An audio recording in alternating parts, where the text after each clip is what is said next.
Imagine a future where your toaster anticipates what kind of toast you want. During the day, it scans the internet for new and exciting types of toast. Maybe it asks you about your day and wants to chat about new achievements in toast technology. At what level would it become a person? At which point will you ask yourself if your toaster has feelings? If it did, would unplugging it be murder? And would you still own it? Will we someday be forced to give our machines rights?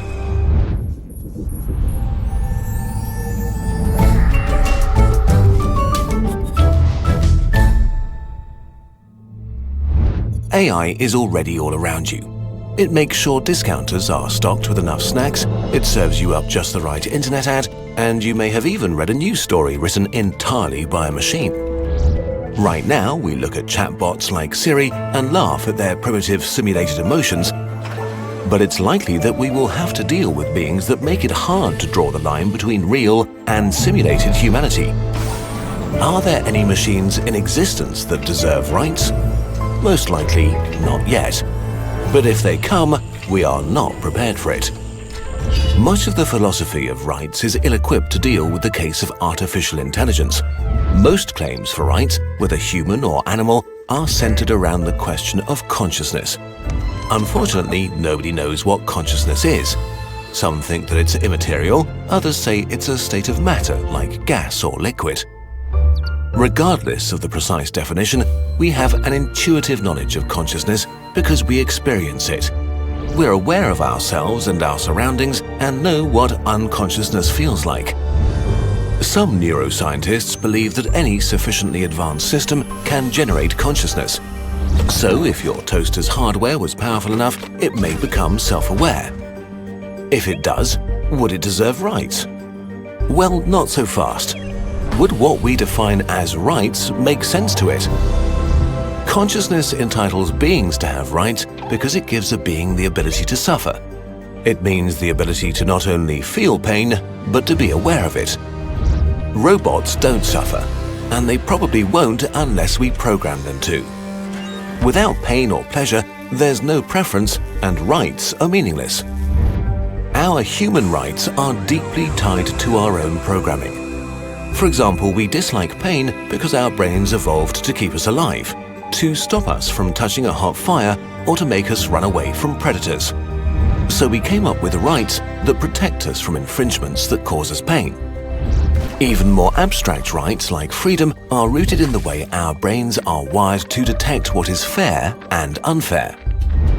Would a toaster that is unable to move mind being locked in a cage? Would it mind being dismantled if it had no fear of death? Would it mind being insulted if it had no need for self-esteem? But what if we programmed a robot to feel pain and emotions?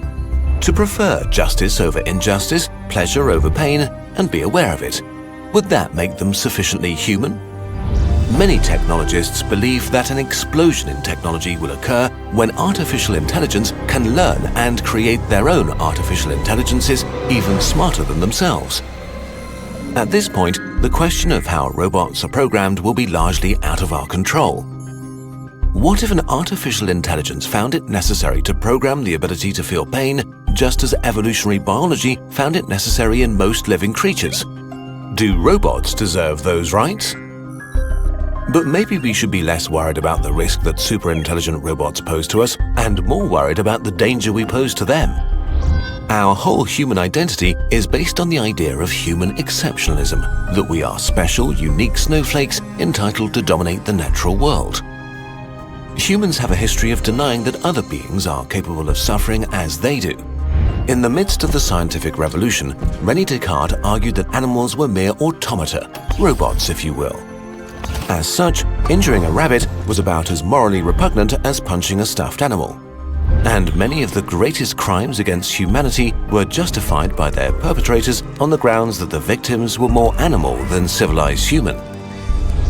Even more problematic is that we have an economic interest in denying robot rights. If we can coerce a sentient AI, possibly through programmed torture, into doing as we please, the economic potential is unlimited. We've done it before, after all. Violence has been used to force our fellow humans into working. and we've never had trouble coming up with ideological justifications. Slave owners argued that slavery benefited the slaves. It put a roof over their head and taught them Christianity. Men who were against women voting argued that it was in women's own interest to leave the hard decisions to men. Farmers argued that looking after animals and feeding them justifies their early death for our dietary preferences.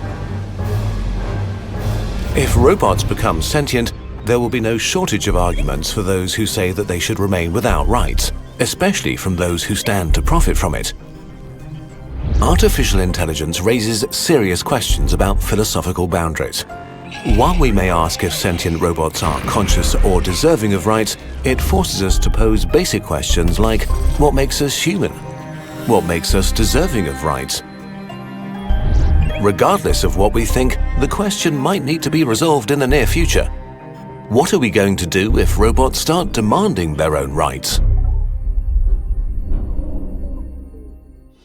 What can robots demanding rights teach us about ourselves? Our friends at Wisecrack made a video exploring this very question using the philosophy of Westworld. Wisecrack dissects pop culture in a unique and philosophical way. Click here to check out their video and subscribe to their channel.